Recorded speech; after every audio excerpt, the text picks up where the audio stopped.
Hello guys, welcome to my YouTube channel. This is Dr. Bhumika Singh. I have done my MBBS from Moscow, Russia, and I've cleared my FMG in Jan 2025 and currently doing internship in DTU Delhi. If you're struggling to analyze how to use rapid revisions and GT, this video is for you.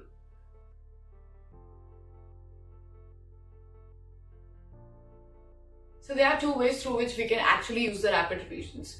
Number one is it helps you focus on the key topics. मतलब जो topics बार बार exams में आ चुके हैं, उनसे बार बार questions आ रहे हैं, हम rapid revision के थ्रू उन पे फोकस करेंगे. Second way of using this rapid revision is finishing your pending subjects, because अभी इनफ टाइम नहीं है to completely start the revision. अगर बिल्कुल ही नहीं किया हुआ है वो subject, then you have to take a help of this rapid revision thing. ठीक है. सो और ऐसे सब्जेक्ट्स जो बहुत ही ज्यादा लेंदी है. ठीक है. अब लग रहा है कि अभी इतना टाइम नहीं है कि मैं पूरा दिन ऐसे बैठ के पूरा से सर्जरी बैठ के रिवाइज करूं एंड एवरीथिंग, तो तुम्हें रैपिड रिवीजन की हेल्प लेनी पड़ेगी. ठीक है.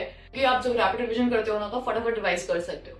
ठीक है. जस्ट ओपन एक सर की वीडियो खोल ली या फिर मैम की कोई वीडियो आ रखी है, you have to open that video और अपने नोट साइड पे रखो and keep on revising it. So the second part of the video, we are going to focus more on the question areas. Okay. So video को ना हम जैसे दो part में डिवाइड करेंगे. First part we are going to see how we can utilize this top 20, 50, 100 questions and one-liners, and second part we are going to understand how we are going to utilize the GT. So we have to understand one thing कि person who is just busy on just revising and just revise किया जा रहा है, not going through the questions, gonna have hard time scoring than a person who is more focused on doing questions equally with the revision. ठीक है. Even doing questions more than the revision, because हम अपनी muscle memory को train कर रहे हैं. As I always say कि हमें अपने आप को एग्जाम के एटलीस्ट 1 month पहले तो we have to focus on more and more questions. So similarly as we have seen in rapid revision कि कौन से की टॉपिक्स रिपीट हो रहे हैं, सिमिलरली हम 1250 और इसमें भी हम वही चीज पे फोकस करेंगे कि कौन कौन से टॉपिक्स रिपीट हो रहे हैं. और वैसे ही क्वेश्चन फ्रेम होकर जब हम प्रैक्टिस करते हैं ना तो हमारा मसल मेमोरी उसको एनालाइज करने लगता है कि अच्छा इस टॉपिक से ऐसे क्वेश्चन बनते हैं एंड वो टॉपिक हमें और स्ट्रांगली याद रहता है. ठीक है. एंड सेकंड पर्पज इज कि हमें ये देखना है कि उसके ऑप्शंस कैसे फॉर्म हो रहे हैं. हमें वो टॉपिक तो आता है but when it comes to understanding and segregating those options it becomes difficult.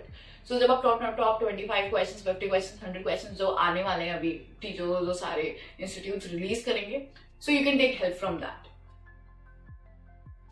Moving to the third part of the video where we are going to understand कि how to actually utilize GT.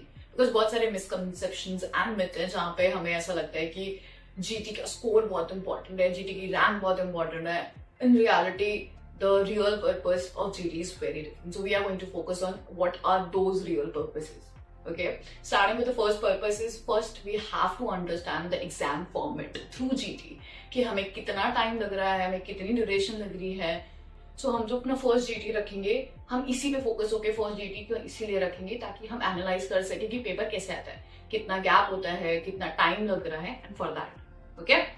Second thing about GT is minimum 3 to 4 GTs are enough if you can. It can vary from person to person, but for me I have given like 3 to 4 GTs before the exam.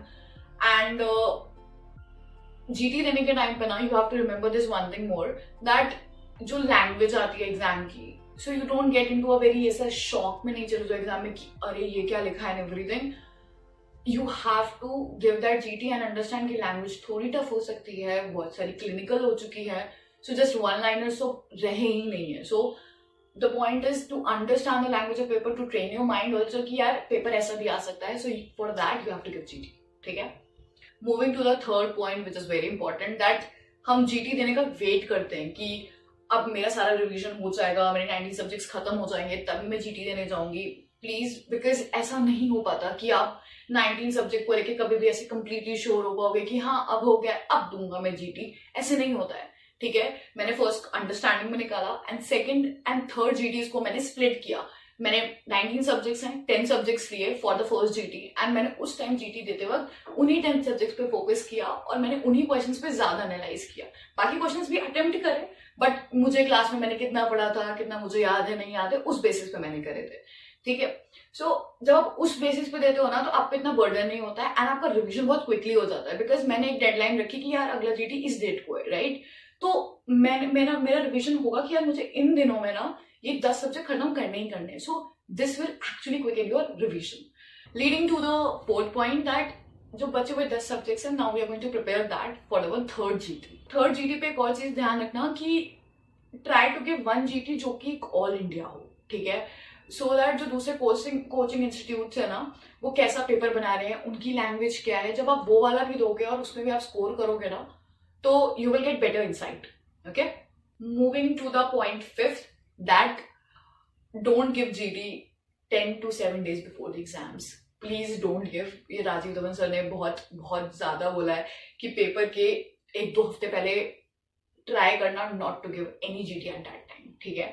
मैंने last GT I think 10 days before दिया था, उसके बाद मैंने कोई GT नहीं दिया था, ठीक है, बिकॉज फालतू में आपका कॉन्फिडेंस खराब हो सकता है, आप बहुत ज्यादा प्रेशर फील कर सकते हो, because already you are feeling all that, ठीक है। सो आपको जबरदस्ती एड ऑन नहीं करना पेपर के 7 to 10 days पहले। Moving to the last and the final part of this video is GT का result is not your actual result।